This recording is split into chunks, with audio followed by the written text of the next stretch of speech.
Singapore has a limited power on that. And also the United Kingdom. Next slide po. Now, in terms of retention, nagiging problema rin po kasi from a law enforcement perspective yung retention. Sometimes, magpapile ng kaso 8 months down the road kasi doon lang naging available yung warrants and yung information that we need. Pero burado na. I understand that the social media networks, I hope nga they are here, sa kanilang servers, which is located elsewhere in the world but not in the Philippines, I'm sure they have that data. Because they also have data retention policies with other countries. But in the country po kasi, we follow some similar to the United States again, and Singapore and Russia. Magre-retain lang sila ng information upon the request of law enforcement agencies. Unlike other countries like the United Kingdom, Australia, na meron talaga silang data retention policies, even for social media. So, next slide po. And so here is a summary of the issues and of what we are requesting just in case. Something to think about po dun sa House bill that was proposed for social media regulation. And this is what the DICT has been referring to as social media regulation. Hindi naman namin sinasabi na co-controlin natin social media, but just to allow the law enforcement agencies to have more immediate power to react. Kasi ngayon po, nasa 3-second rule na po ang social media. 3 seconds, scroll ka po eh. Tapos, in a day, viral na siya. But our courts will take months before they can issue the warrant. By that time, tapos na yung warrant, ibang issue na po yung viral. So, for example, we have a challenge in obtaining information and evidence. Sinabi ko na po yung sa jurisdictional issue. If the crime or the alleged crime was committed outside of the Philippines and we don't treat it as a crime, we have a difficulty obtaining information. Now, on the third bullet point po on takedown request and parameters and content removal, we take note, it was also discussed by the academy, the Sini case versus the Secretary of Justice in questioning the constitutionality of 10175. We understand that if the law is too superfluous or ambiguous, they strike it down as unconstitutional. But let me point out also, Mr. Chair, that in the OSAIC law, it was allowed na may auto takedown kapag ka-child pornography. So I think if we craft a law that will allow a auto takedown but with specific parameters so as not to curtail freedom of expression in the interest of national security, then we can then I think that would be allowed. So an answer to the Sini versus Secretary of Justice when they question the you're talking about the automatic takedown at the part of the platforms. Yes po. Actually, yung ano po kasi 10175, if I remember, the original provision was Section 5, grants the power to the Secretary of Justice to issue a takedown order on any website or platform if there is evidence that there was a criminal intent doon po sa post. Yun po yung na-strike down ng Supreme Court. The Supreme Court. Section 12. I'm sorry, I'm not sure about the section, sir, but there is a section there. NTC was telling me section 19. So yun yung strike down, but I think, as I mentioned, yung sa OSAIC law kasi inalaw ng Supreme Court, basta child pornography. So with the proper parameters. And that's the reason why we invited also the platforms. Unfortunately, sa ating briefing, andun yung TikTok, yung ByteDance, but now they are not here, so we will be inviting them over again.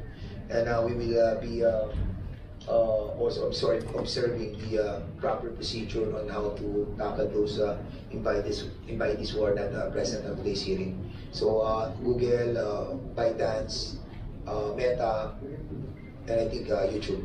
So later on, I'll be asking the members also to have a motion. Sige, go ahead, proceed please. And Mr. Chair and esteemed members of TRICOM, we also propose that there be a data retention policy where the law enforcement can ask for data just in case a case is to be filed in a future date. So, yun po kasi sa mga naging problems natin. In the case of Pulvoro, na-take down na nga yata yung mga posts. So, ang ibig sabihin po, Yusek, you're talking about the retention of the post on the social platform. Opo. Kasi once na take down nila yun, ang court will not appreciate the finding of the case without the content being in the page. That is correct. Kasi ang lalabas po, kung questionin na, sabihin, screenshot lang naman yung ebidensya mo, or video yan from another video. You took a video of a video in a past social media platform. So medyo nagkakaroon po ng differences or difficulties. Kaya ako nagulat din ako kasi may mga text sa akin, yung mga nag-post na titira tayo, tapos suddenly, wala na, deleted na. So meaning kasi nagkakaroon na sila ng well, siguro natatakot din po sila because of the action being taken by this Congress. And we need to tell our people that the government is doing the job. Fortunately, the privilege speeches, wala pala. Dalawang speeches siya, two privilege speeches that was delivered by Congressman Barbers, and the resolution will do justice not only to the members of this House and the executive department, the ordinary people, the showbiz industry, and others as well. Siguro talagang kailangan gawin po ng CICC, Cybercrime Investigation Coordinating Center, yung trabaho. Kasi ang worry ko po dyan yung sa subpoena power. Like for example, yung how can you subpoena those who have violated yung mga offensive contents? Sir, thank you for that question, Mr. Chair. So, in our presentation, we did mention that walang subpoena powers ang CICC, wala rin ang PNP, ACG. Ang nagsasubpoena po, NBI, but actually, wala rin yatang force. So, pero walang content powers ang NBI, sir. We have discussed that yesterday in the briefing. Okay, yung CICC, walang subpoena power. Yung CICC that was created under 10175. Correct. It is just a coordinating center. Correct. But the CIDG or the PNP, which is part of the coordinating center, and the NBI have a subpoena power. Wala rin po. So CIDG, andyan si General Torre ata dyan. Sir, umalis na po sir. Ang si General Torre. So, di ba ang CIDG, have you have a subpoena power? Yes sir, we have, but it is exclusively for cases handled by CIDG. Cases exclusively handled. Yes sir, handled by CIDG. What do you mean by exclusively handled? If this case were investigated and subsequently filed by CIDG, then we can issue some subpoena. No. Being a part of the coordinating center, being a part of the cybercrime investigation coordinating center, that will be exclusively a part of the PNP because you are a member of the coordinating center, and that's the reason why you were put in the 10175 precisely. You have the power to subpoena those people. Kaya it is the responsibility of the CIDG having a subpoena power to issue it to those who have violated the illegal content. Di ba? Yes sir, actually sir, it is the chief. NBI. Yes sir, it is the chief PNP who has the subpoena powers. Huh? No, the CIDG have the subpoena power. That is vested on your directorate. Di ba?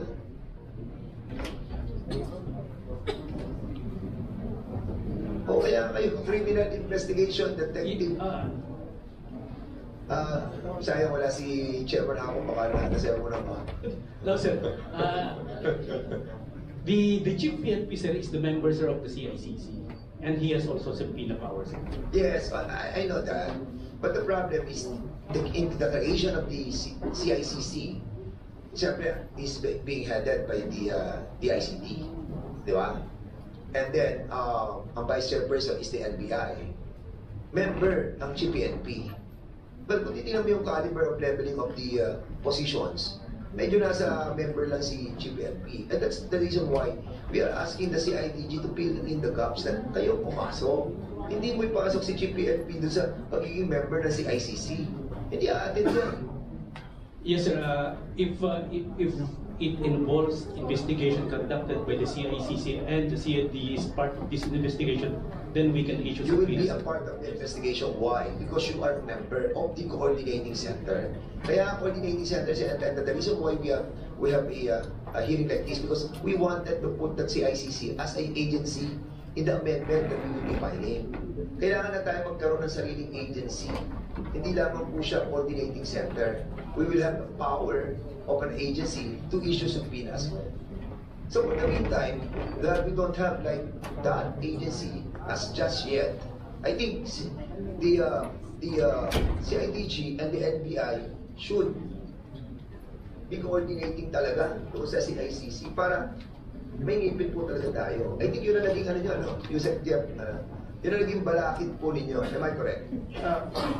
Well, hindi naman siguro balakid, sir, kasi palagi naman kami nag-uusap. Marami rin namang nahuli na si Yusek Ramos, but nag-focus lang, sir, in the past scams. So mga limsi catchers, scammers. So you're right, sir. We borrow the powers. So we coordinate with the law enforcement agency.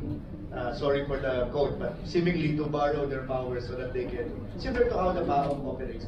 So, kasama ang PNP, kasama Kasi most especially now that nakita po naman natin that there are issues in the West Philippine Sea. Yung mga have you seen the post of ni Army Chief natin na nasisira yung kanilang fight sa West Philippine Sea because of the fake mga, that's national security. Di ba? And if I may read, basahin ko lang po.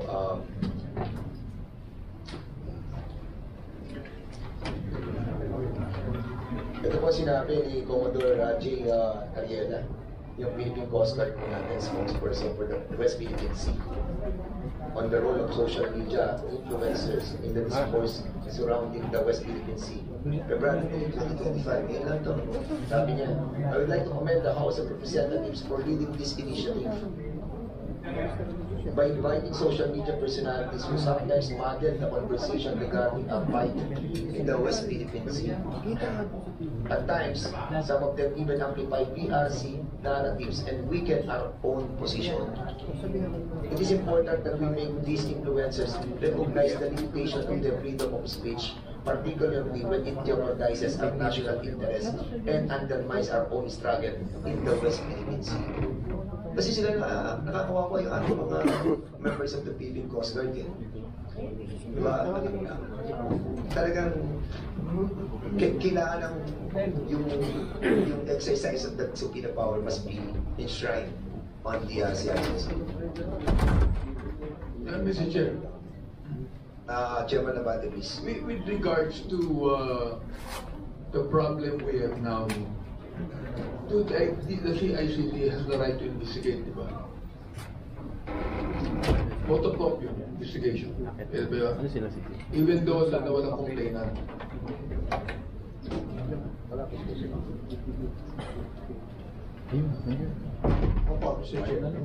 Pero, when it comes to the subpoena powers, binabato nyo sa law enforcement agencies. Sila bahala. Then we seek assistance from law enforcement agencies. So what do you suggest that